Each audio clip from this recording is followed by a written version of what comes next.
Well, hello and happy Friday.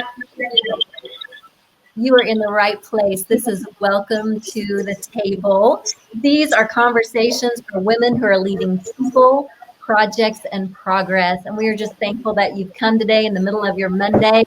We hope that you have a great conversation with us. And the way that is by using the chat. So whether you're on the Giant platform or you're on LinkedIn or Facebook, as we're talking today, we want you to converse with us. So if you have questions or comments, we just want you to get right in there and let us know so that we can chat with you today. So as always, I am with my friends and my colleagues. Hi, hello, Maria.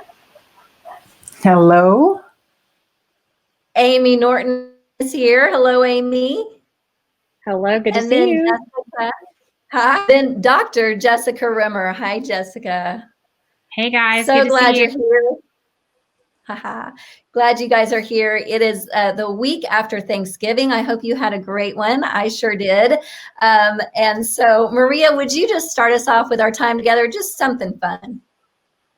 Absolutely. I want to hear what everyone's favorite Thanksgiving dish or meal was. I coached a team earlier. Someone put in Brussels sprouts, and I thought, I hope they were drenched in bacon or something, because Brussels sprouts, that's pretty amazing. So in the chat, tell us, what is your favorite thing at Thanksgiving? Jessica, I would love to know, what's your favorite? Mine is the favorite every single year. So I have a consistent running favorite, which is my grandma's noodles. And this year my mom made them because my grandma's 94, so we didn't want to put her at risk. So my mom made the noodles, and you scoop the noodles on top of a big heaping mound of mashed potatoes. It's carb on carb, and you guys, it is the best. It is something to look forward to the entire year. Awesome. I love it. Amy, what about you? I'm starving now. That sounds so good. And I need a nap just thinking about the, nap I would need after eating all those carbs. My favorite thing is cornbread dressing. And I say dressing because I cook it in a pan and not stuffed in the turkey. But my sister-in-law and brother-in-law and I all got in the kitchen and made it together. It was really fun. That sounds awesome. Tracy, what about you? So we are very untraditional around here. We, every year for 27 years now, we have seafood. So we do scallops, shrimp, and crab legs. And it's just the big highlight of our year because we're big seafood lovers here. So crab legs would be my number one. That is awesome. For me, it is red chili. So this is a sauce that we put instead of gravy on mashed potatoes. If you have not had red chili on mashed potatoes, you have not lived. So you need to come and visit me and I will make it for you. That is my absolute favorite. And it is awesome. And of course, you just get it on everything. And we have chili on everything. So awesome. Well, that sounds great. Thanks, Maria. That was fun. I'd love that recipe, but I'll come see you too. That'd be great. So we hope that there are some newbies today watching. If you're new with us, welcome. We're so glad you've given us a try. So welcome to our table. But let's talk about last week. Amy, you gave a really good challenge, a couple challenges really. Can you remind us of those? And we want to see, for those of you in the chat, if any of you partook of that. Yes, and I'll tell you a funny story while we're talking about this that happened to me. It allowed me to have some real-time practice on expectations this weekend. So I invited everybody to think about having an empathetic listening ear, to listen with empathy, and to think about your expectations. Do you need to reframe them in any way? And as you all are dropping things into the chat, I'll just have to tell on myself.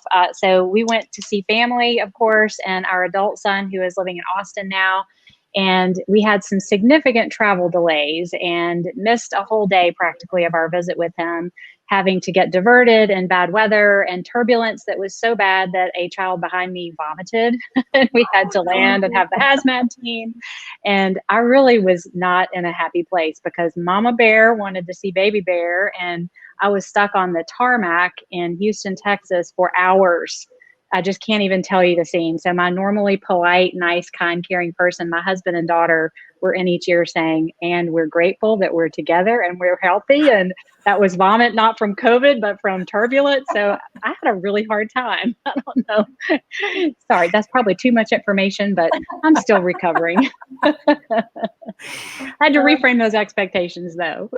Oh, that's excellent. That's funny. Well, neat. I don't see anybody in the chat letting us know that they did, but how about you, Maria or Jessica, either of you?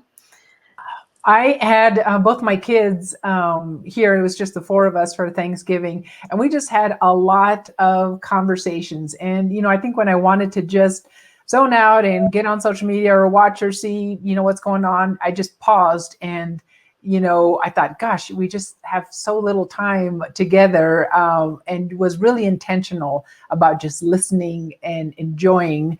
And it turned out to be just one of the best weekends we've had. So it was like one of those, I would have liked all of the family around us, but I was glad that it was just the four of us, and then we took advantage and just had a really good time. That's awesome.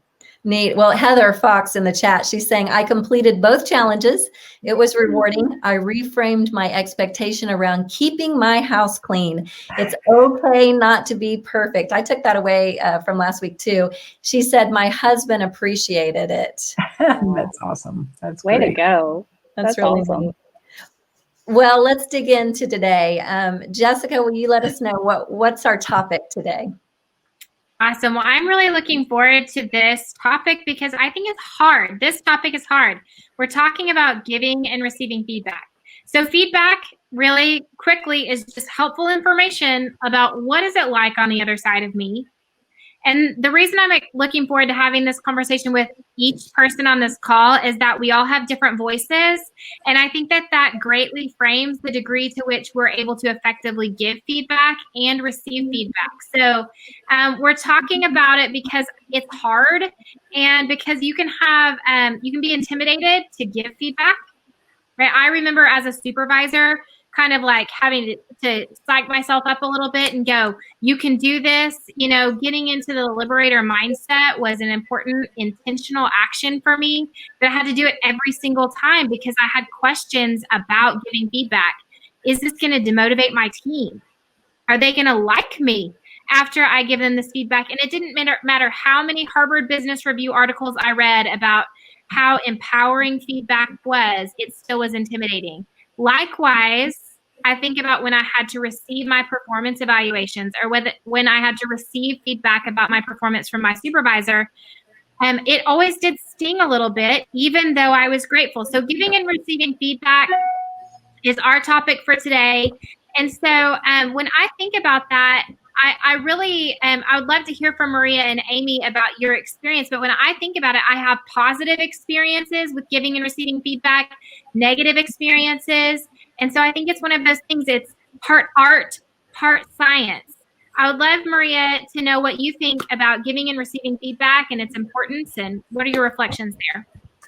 I think it's really a good distinction to say, okay, how have I received feedback and how did I prefer? And I can think of feedback from two different people in my life. And the one that I trusted and had respect for, I was willing to listen. I had ears to hear that kind of feedback. And I should say, expect hard feedback to sting. It's never not going to sting. But whether you choose to listen to it sometimes depends on the person on the other side, but it's growth and it stretches you to say, even if I don't like that other person, or even if I don't respect them, I should pause.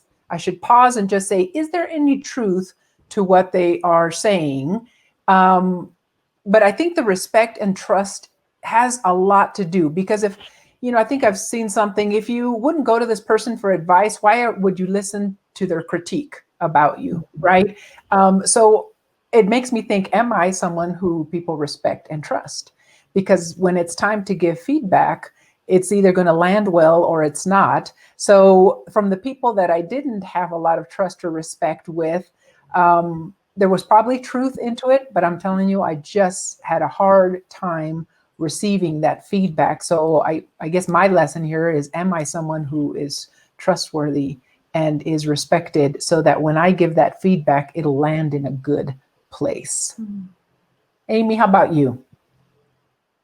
Yeah, I'm really resonating with that whole idea of trust. And I'm thinking about people I receive feedback easily from and am willing to listen, where I'm in a responsive mode. And we have this amazing tool called responsive or resistant. And when I'm responsive, a lot of times it's a two-way street. I'm willing to listen because I trust you, Maria. If you're going to give me feedback, I really value what you say. I love learning from you. So I'm very responsive to the things that you want to say. So it works. It's a closed loop. But if I am in a resistant place with somebody I don't trust, I can't receive it. Or if my mindset is just closed, if I have some kind of arrogance about me, perhaps, or some insecurity, perhaps, that's going to put me in a resistant place. And I can think of times as a young adult where I felt like I knew more than I did. So I definitely was in a resistant place. And if we had been friends then, even though I had trusted you, I might not have been open to the feedback because I thought I knew better. So there really is a component of humility, I think, that helps us be responsive in a place where we're willing to listen to someone. So I think it's a trust plus being in a responsive place too. Yeah, I think we can learn from both good experiences and bad experiences, right? And it's being willing to be self-aware enough to stand back and be objective and say, what's the learning for me here, whether I like this person or not. But that takes maturity, what you're talking about, Amy. Yeah. Yes. I was going to say, when I know that person has also been loving toward me, supportive of me, if they're only a person giving, all the challenge, it's really hard to take. But if I see that they've set up the love toward me and if I know they're for me, like you said, that's good. It's much easier to take. I love this tool, Amy. I love that you brought this in because this responsive side of the tool has kind of become a mantra for me.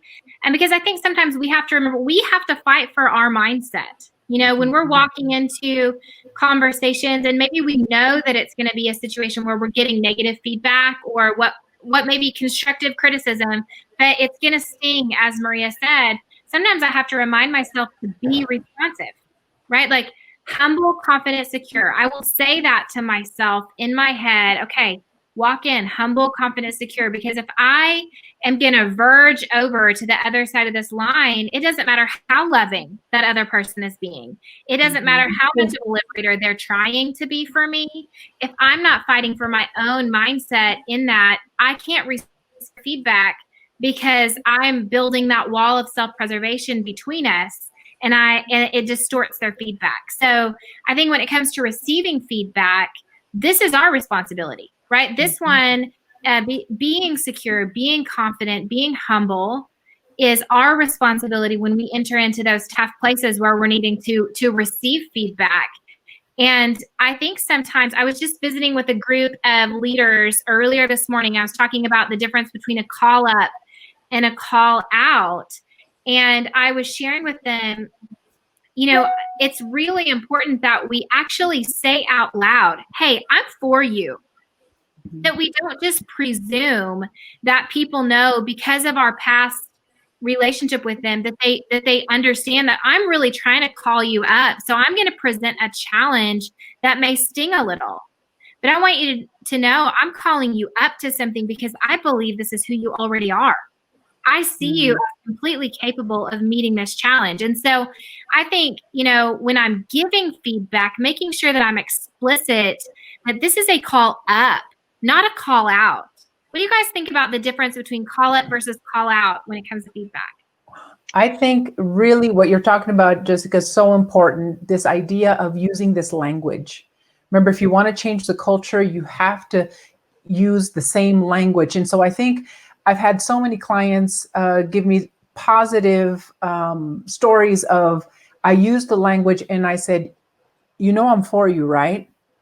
I'm going to bring you some challenge. I'm going to call you up to something. So when you use that language, someone is about to tell you something that might sting, but they're telling you because they care about you. They want to see you grow. They want to see you improve. And calling someone up may sting, but it causes you to think, and because that person has reminded you of something that you are capable of, that you're just not behaving to that level, right? Versus a call out leaves you defeated, embarrassed, angry, and eventually with time resentful of that person. So how we deliver that is so important. Amy, what are your thoughts? I absolutely agree. When I think about the call up, I think about it, if I'm giving the call up, it's pain for a purpose. I'm fighting for someone's highest possible good. And the purpose is to help them reach the potential that I know they have. Whereas a call out is just pain. You know, it's painful for me just to call somebody out if I'm not fighting for their highest possible good. I might avoid it. I might not do it well. And receiving it, it's just belittling when you call somebody out. I think so. Pain for a purpose is, I think, a good way to look at, for those of us who are conflict avoidant, who don't like having those conversations. My trainer helps me think about that when he's encouraging me. Yes, you can do a few more push-ups, Amy. I promise you can. He's calling me up. He knows I have that potential, but he's not saying, you know, you weakling, you're just pitiful. He doesn't call me out. And there's a difference. It's pain for a purpose. We have a vision for what I'm trying to accomplish. And it's the same idea, I think, when we're leading people. Absolutely. And, you know, for those of you who are mothers, you know, my kids are raised, but I can still call them up in their adulthood. But when I was a young mother, you know, Jessica, you're right in it. This works for children as well. We were all, you know, think back to when you were in school and you had a teacher that knew how to be a liberating teacher that called her students up.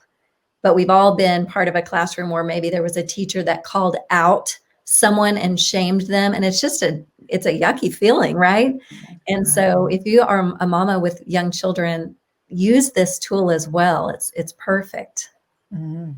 So you're talking about being a liberator when it comes to feedback. What are other things that you can do as a liberating leader when it comes to feedback? I think what Jessica was talking about, the mindset, I would love for you to talk about that mindset, Jessica, of the liberator. How are they framing their own thoughts? Mm-hmm. Yeah, I think it's really important. We can't give away what we don't have. So if we think about the liberator mindset, the liberator fights for the highest possible good in the lives of those that they lead, which means that we start with ourselves. We're leading ourselves into that conversation. So when I think about having the liberator mindset, I'm fundamentally shifting from being for myself to being for you. And Amy, I loved what you said about pain, you know, pain with a purpose. It means I'm walking into conversations, I'm believing the best.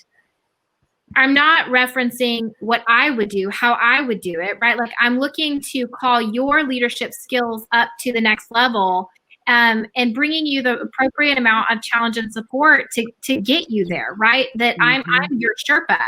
I'm not seeing myself as the mountain climber. I think sometimes in leadership, we can see other people's performance as a tool for our success rather than seeing our job to be the Sherpa in their journey of climbing the mountain. And so I think the support challenge matrix is a great background for when we think about having a liberator mindset.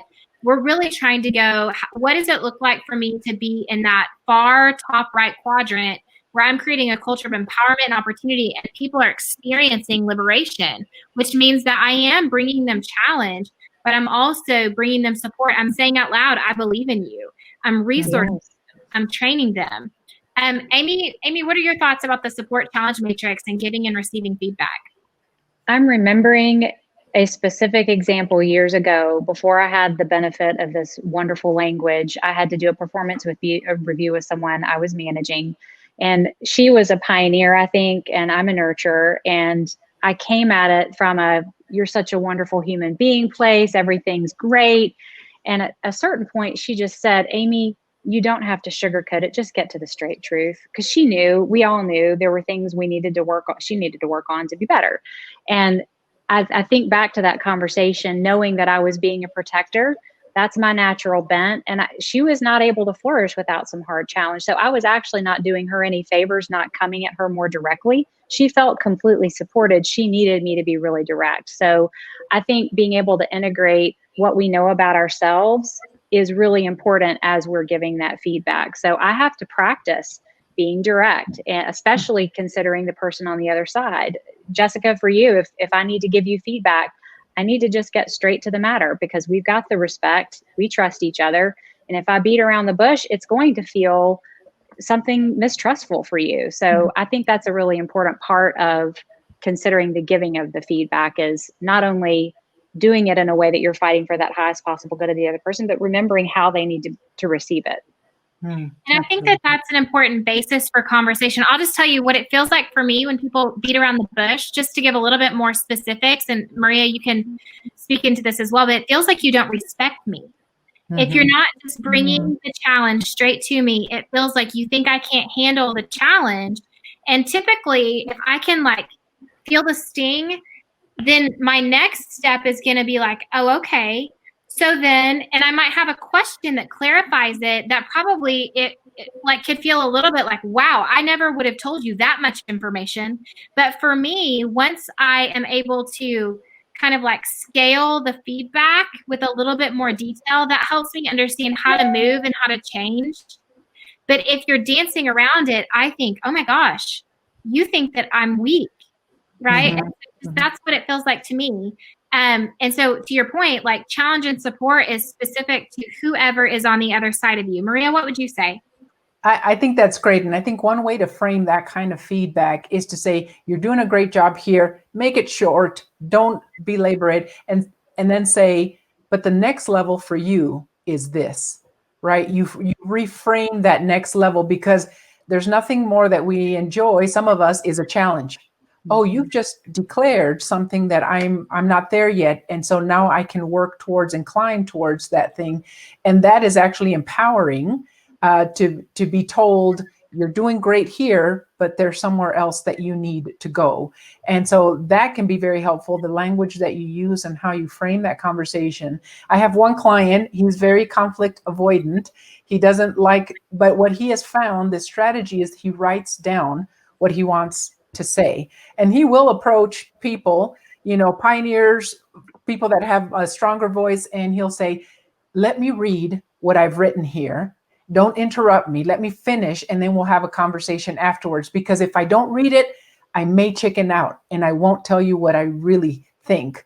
And so he'll read through his challenge, and he has had positive results each time. People have said, wow, no one has ever told me that. I appreciate you saying that, because again, he brought the direct challenge. He didn't talk himself out of what he needed to say, but he also said, how can I help you?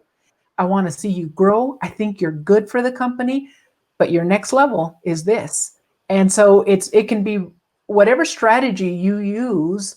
We all need something, some vehicle to bring this challenge and support. And there's ways to be able to do that. Start with thinking about how people have brought challenge to you, feedback, critique, and how you have appreciated that approach. That's one way. Or ask around. Some of the things that we're talking about here, that can be really helpful. But the delivery has so much to do with how it's going to be received on the other end. That's good. I love that. Real quick, if you're listening in the chat and you have a kind of a story, we'd love to hear from you. But go ahead, Amy. Yeah, I was just thinking about the flip side of what Maria is saying about how to get people to the next level, giving them the right kind of direct feedback. I'm somebody who really values continual improvement in myself. And so I solicit feedback often. And Jessica, to your point, I feel like people beat around the bush with me a lot. And I don't know if it's the bias of knowing that I'm a nurturer and I'm naturally not going to go spar with people, but I actually really value people giving me the straight truth. And I was talking to a colleague about this, and they said, well, Amy, it's probably because you exude so much natural empathy and compassion. Maybe you need to be a little more brutal delivering feedback, and that'll give people permission to give you greater feedback. Or maybe you just say, give them a little taste of something that you need to work on, and that gives them permission to be direct with you. So I've been experimenting with that actually, and saying, hey, Tracy, I think I have gone on too long talking about this particular thing. I want to try to be briefer in the way I'm communicating. Can you help me with that? I think or maybe, are there any blind spots that I'm not seeing that you think would help me get to the next level? So sometimes we need to open the door for people to be giving us direct feedback. And I'm finding that's helping me a lot too. I don't know if any people listening ever struggle with that, but that's an issue, I think. That's really good. I'm reminded, Amy, we were having some kind of retreat and there were several of us, and we went down through every person and we said, what does support and challenge look like for Amy? And everyone spoke into, our lives. And it was a powerful exercise because the people in the room, everyone received some challenge, everyone received some support, but we all walked away with clarity. And I knew it.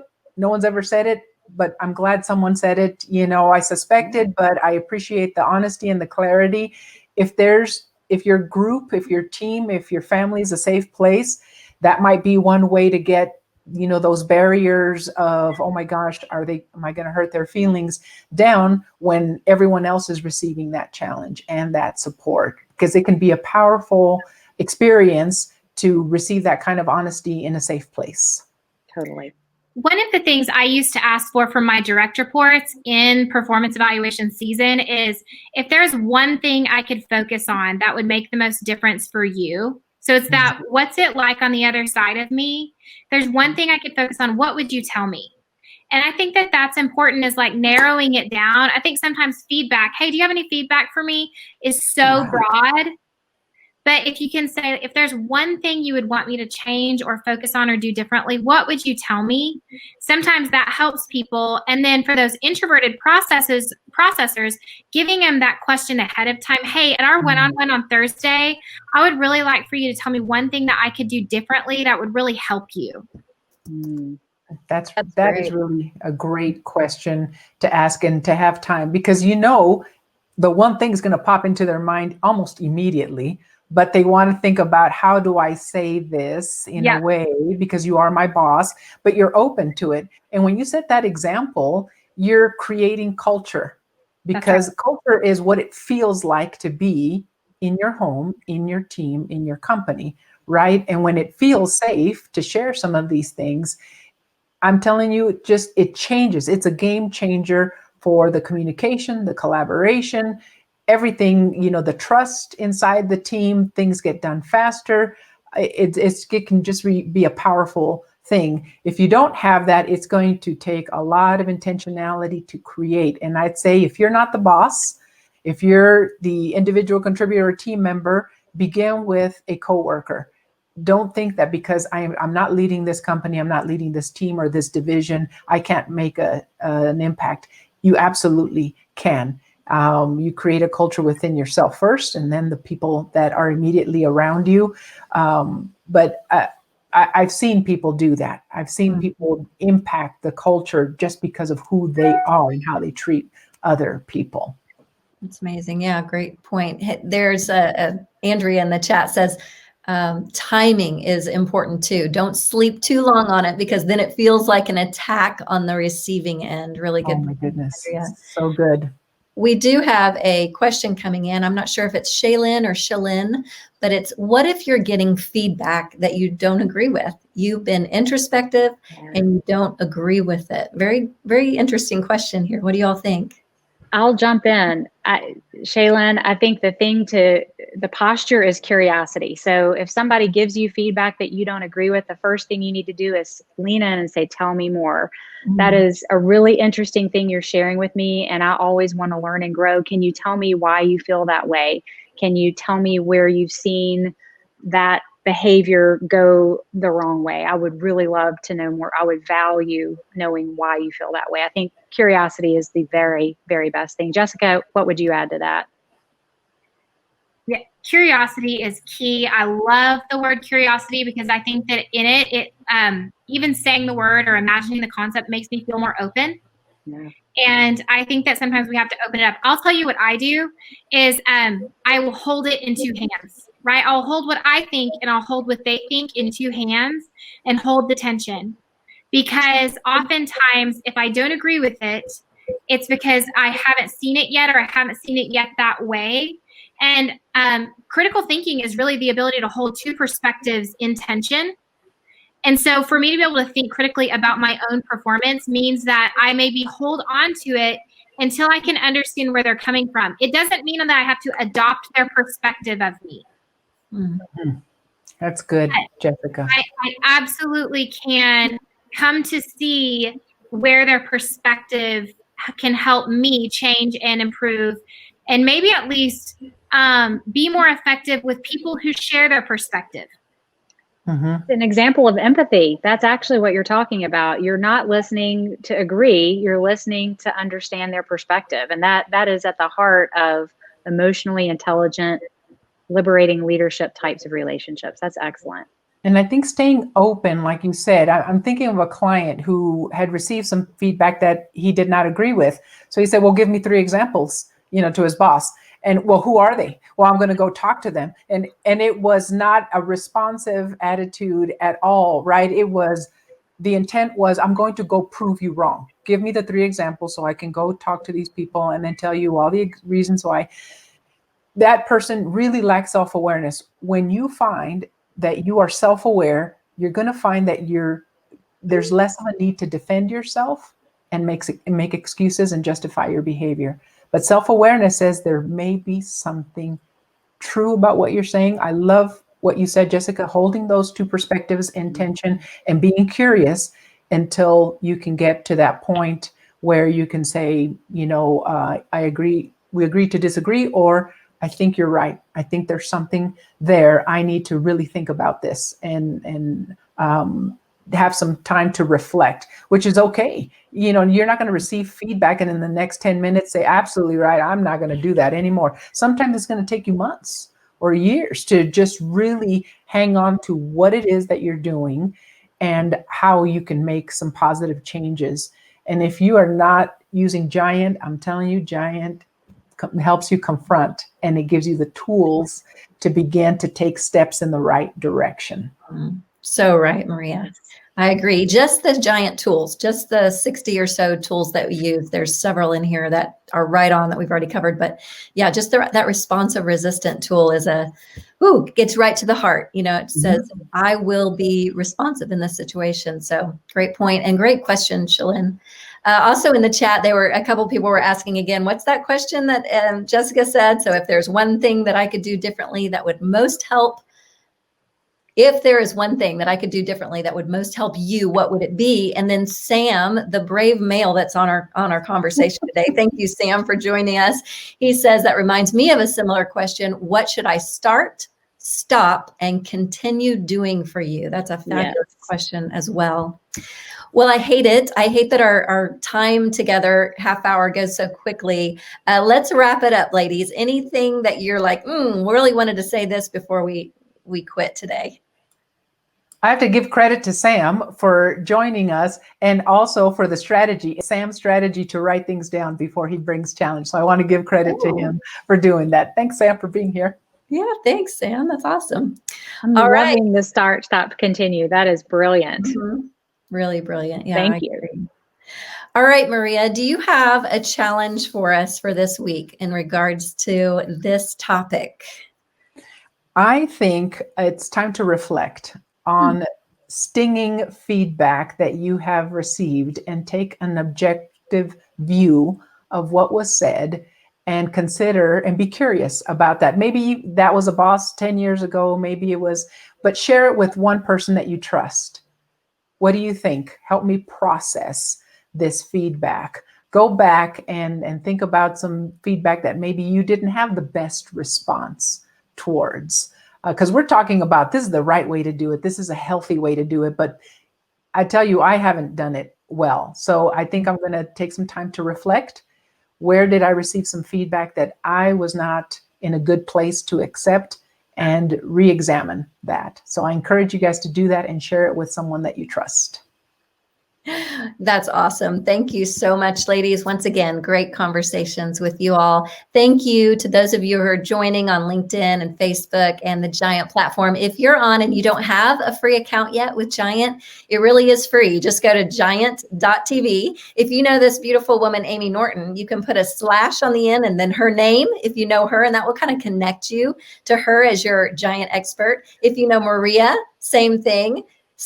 /Maria Guy at the end, or if you know Jessica, or if you're kind of like leaning toward one of these ladies, like I'd love to work with her. I bet she could help my team. Then you want to put a /Jessica Rimmer. So just put their names there on the end, and that will give you a free account on what we call a SIN, where there's lots of content about self-awareness and conflict type of resolution and managing stress and all kinds of amazing topics on there. So thanks again for joining us, and we will see you same time, same place next week.